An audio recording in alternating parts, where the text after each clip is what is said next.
Fenomena perempuan sholat tanpa kepala, gegara durhaka pada sang suami. Assalamualaikum warahmatullahi wabarakatuh. Bismillah walhamdulillah wassalatu wassalamu ala rasulillah Sayyidina wa maulana Muhammadin ibn Abdillah wa ala alihi wa sahbihi wa mawalah. Wa la hawla wa la quwwata illa billah, amma ba'd. Saudaraku kaum muslimin wal muslimat rahimakumullah, wabil khusus saudara-saudara kami para pecinta dan subscriber channel YouTube Tafsir An-Muallim dimanapun berada, yang tidak lupa dan tidak bosan-bosannya senantiasa kami doakan semoga Allah Azza wa Jalla memberikan kesehatan, sehat walafiat lahir dan batin. Semoga Allah Jalla Jalaluh memberikan rezeki yang melimpah ruah, harta yang barokah, menjadikan anak-anaknya anak-anak yang solih dan solihah, dzurriyyahnya dzurriyyah yang thayyibah, hidupnya sukses, bahagia dan selamat di dunia dan di akhirat. Amin amin Allahumma amin. Saudaraku kaum muslimin wal muslimat rahimakumullah, wabil khusus saudara-saudara kami para kaum muslimah, para wanita yang muslimah, perempuan yang muslimah, terutama para perempuan yang sudah menjadi istri.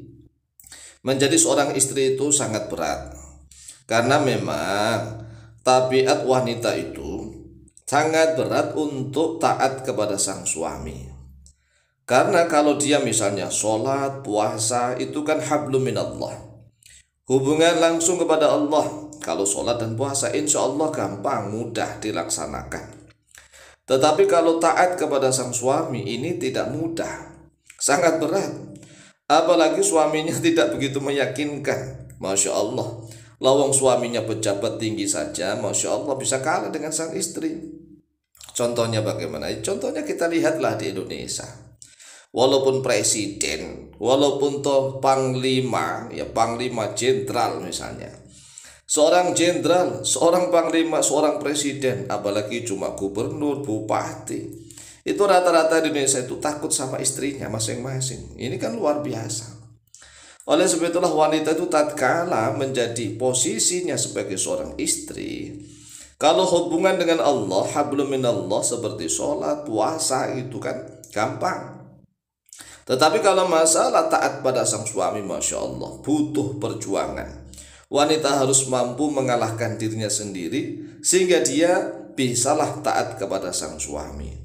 Nah, ada banyak sekali wanita yang rajin sholat tetapi sholatnya tanpa kepala. Lalu bagaimana maksudnya sholat tanpa kepala? Sholatnya itu nggak akan diterima oleh Allah. Sholatnya tidak akan diangkat oleh Allah naik di atas kepalanya sedikit pun, walaupun toh hanya sejengkal, tidak. Jadi kalau seandainya ada seorang istri yang dia dimarahi sang suaminya nggak ridho kepadanya, maka walaupun dia sholat fardu sekalipun, sholatnya nggak akan diangkat oleh Allah sehingga dia minta maaf dan suami ridho kepadanya.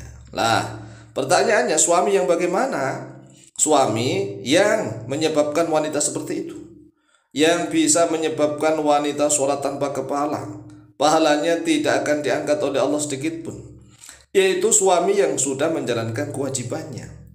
Kewajiban sang suami memberikan nafkah lahir dan batin. Nafkah lahir itu sandang, pangan, papan. Nafkah batin adalah pendidikan agama Islam. Jadi nafkah batin itu bukan masalah hubungan seks, bukan masalah hubungan badan antara suami istri. Kan masih banyak sekali nih, hampir 80% suami-suami di Indonesia mengira bahwa nafkah batin itu hubungan ranjang, hubungan suami istri. Tidak. Nafkah batin itu adalah pendidikan agama, namanya nafkah rohani. Itu disebut nafkah batiniyah, nafkah rohaniyah. Sedangkan hubungan ranjang adalah kewajiban sang istri, haknya sang suami. Apabila sang suami sudah menjalankan kewajiban memberikan nafkah lahir batin, kemudian sang suami minta haknya, yaitu minta dilayani, minta dilayani di atas ranjang, dan istrinya nggak mau misalnya, maka istrinya berdosa, dilaknat oleh para malaikat, karena sang suami sudah menjalankan kewajibannya. Begitu. Lah, kalau seandainya hubungan ranjang itu kewajiban sang suami, seandainya, Lalu wajibnya berapa kali sehari semalam? Kan nggak jelas. Oleh sebab itulah agama Islam sudah mengaturnya dengan sebaik-baiknya. Sang suami diberikan kewajiban oleh Allah memberikan nafkah lahir dan batin. Kemudian sang istri diberikan kewajiban oleh Allah melayani sang suami tatkala sang suami memintanya. Jadi gitu. Kalau sang suami nggak minta, ya alhamdulillah suamiku nggak minta. Tetapi di dalam hubungan rumah tangga nggak sekedar itu, nggak semudah itu. Padahal hubungan badan itu adalah kewajiban sang istri, ya kan? Kewajiban sang istri, tetapi tatkala sang suami tidak memberi, sang istri sang istri bisa marah-marah, padahal hubungan ranjang adalah kewajiban sang istri, haknya sang suami. Namun apabila sang istri sudah minta, ya minta jatah itulah, padahal itu bukan minta jatah. Seharusnya dia itu memberikan kewajibannya, itu memberikan kewajiban. Inilah hak sang suami diberikan begitu. Nah, tatkala memberikan haknya sang suami, sang istri juga harus bisa menata hati dengan baik. Kalau sang suaminya nggak mau misalnya, ya harus ridho, rela. Lalu bagaimana kalau seandainya sang istri sudah kepengen kebelet, udah mepet-mepet, tapi sang suaminya masih nggak merangsang sama sekali? Apakah sang suami berdosa? Tidak. Sang suami tidak berdosa. Ya karena kalau dia sudah menjalankan kewajiban memberikan nafkah lahir batin dan memberikan segalanya begitu. Artinya sudah memenuhi kewajibannya. Karena sang suami kan butuh berdiri. Iya kan, butuh berdiri. Kalau seandainya istrinya mepet-mepet, minta misalnya, udah ngerayang-ngerayang, udah berusaha mendirikan itu tiang monasnya, ya tiang monasnya udah berusaha didirikan, tapi nggak berdiri-berdiri. Lah, sang suami nggak mau, ya kan, belum mau, greng itu, nggak ngasih. Apakah sang suami berdosa? Ya tidak. Lowonganunya aja monasnya nggak bisa berdiri, bagaimana bisa tembus? Beda dengan sang istri. Sang istri itu walaupun tidak merangsang sekalipun, ya kan, asalkan dia itu siap begitu, ya bisa tembus juga. Tembus asalkan milik sang suami, tugu monasnya berdiri.